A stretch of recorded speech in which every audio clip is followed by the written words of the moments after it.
When you watch the tape of that game against Illinois, what did you see from the defensive line, and how can it improve? Just being more physical, being more consistent. Like, it all starts with the front. You know, we have to be able to stop the run, have to be able to affect the quarterback. When you're not doing those things, it makes it hard to protect other areas of the field. It all starts right there. So that right there is something that, you know, that group has to set the tone every single week. Any idea why they didn't set the tone that game? No idea why. They got off to a slow start, you know, unacceptable. We've already talked about it over the bye. They had a good week of practice. They're locked in this week, but, you know, starting fast and just controlling the front has been a huge emphasis. What was the emphasis with the secondary, just kind of going over the course of this back? It was good to get a lot of guys reps in different spots, and really just taking it back to day one, you know, like day one install stuff, basic technique, fundamentals, tackling, getting off blocks, man coverage, leverage, just small things like that. The guys did talk a lot last week about starting fast, the need to start fast. So what did you do during the bye week to really make sure that happens? And what can you do like leading up to the game too, even in warm-ups? I think it's just, you know, you're prepared and you go out there and you execute. I don't think it's something that you can just, you know, do in practice to magically pop up on the game. It's just, you know, you emphasize it, you practice hard, you practice the right way, you try to stay as process oriented as you can, and just seeing, you know, are we doing things the right way? And then on game day, you know, when they hit the field, it's not like practice. You know, we're on the sidelines. They have to go out there and, like I said, especially starting up front, they have to set the tone really for the entire team. So when you say process-oriented, how would you define the process at this point in the season? You know, we need to clean stuff up. We need to be more consistent up front. Linebacker-wise, need to be more consistent with our fits. And then just from a secondary standpoint, really being more consistent with everything. When you say practice the right way, have they been practicing the right way since the last? Yes, they have. And what has their response been since the last? It was good. You know, we had a good bye. We had 3 or 4 competitive practices against the offense, and then this week has just been all locked in on Michigan. Riddick was kind of thrown into the fire against Illinois. What do you see from him in gameplay? Yeah, that was tough for him to do, man. I was super impressed. You know, he didn't get a chance to enroll early, so wasn't here at all in spring, and he missed a big portion of camp. So he's been behind on reps, but he went in there. One thing, he's super competitive. So he was competing every single play. He's super conscious. So every mistake he made, you know, he was very, very locked in, understood why. He's typically not a kid that makes the same mistakes twice. You know, there are some ups and downs, but he did a lot of good things out there. He did enough, you know, we were excited about it, and we're excited about the direction he's going. Michigan played this past week and obviously touted for the rushing attack, but what did you see out of them against Wisconsin? You know, they're a complete team. You know, they obviously can run the ball, but as you look from week 1 to now, their passing game has kind of expanded each week. And you see the quarterback just getting more comfortable with the college game, with the speed of the game, and processing what he's getting from the defense. And I think you've seen him improve every single week. You know, at this point, I think they're a complete offense. What did you see from the 3 linebacker looks against Illinois, and what needs to happen to play 3 linebackers more often?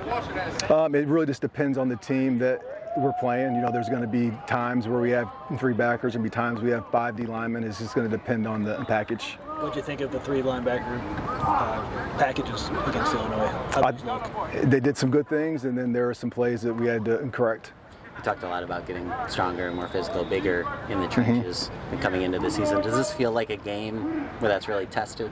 Yeah, every team really from here on out is going to be tested. You know, every team from here on out has an offensive line that has the ability to control the line of scrimmage and has the ability to be able to control the game.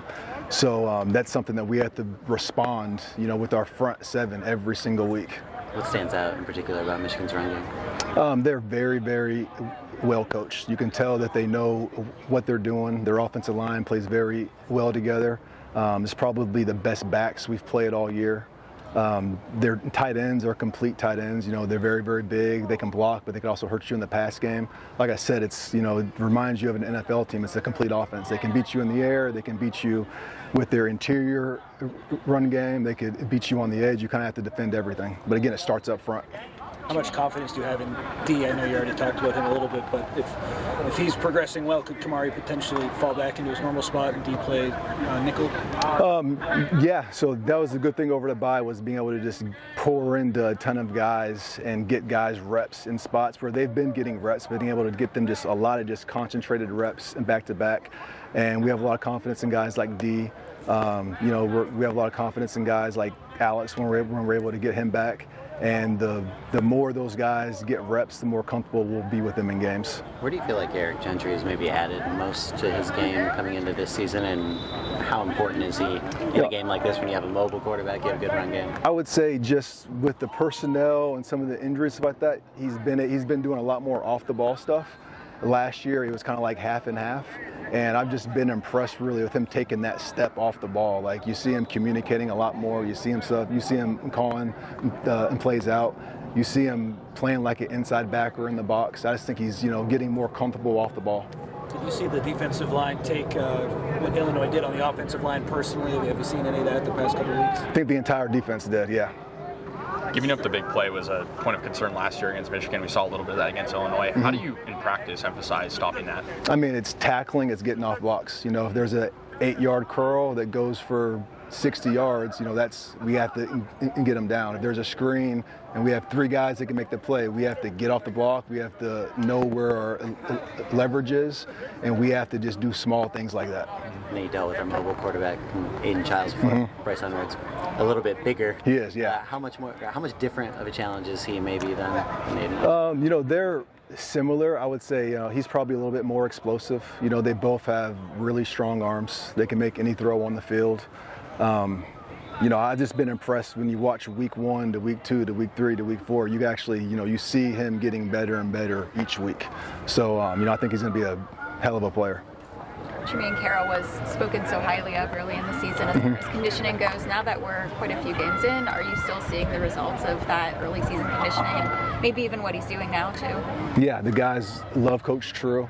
He's done a great job with him and his entire staff have. Hey, Coach, outside of Gentry, super young linebacker room, how do you feel this bye has helped with kind of the development of guys like Stevens, Walker? And, it's helped a lot. It's helped, let their bodies heal some. That's the thing you don't take account for. That was really their first time playing in games, and just having that week to be able just to rest and heal up, and then again take things back to square one. Okay, let's just go back to basic fundamental things.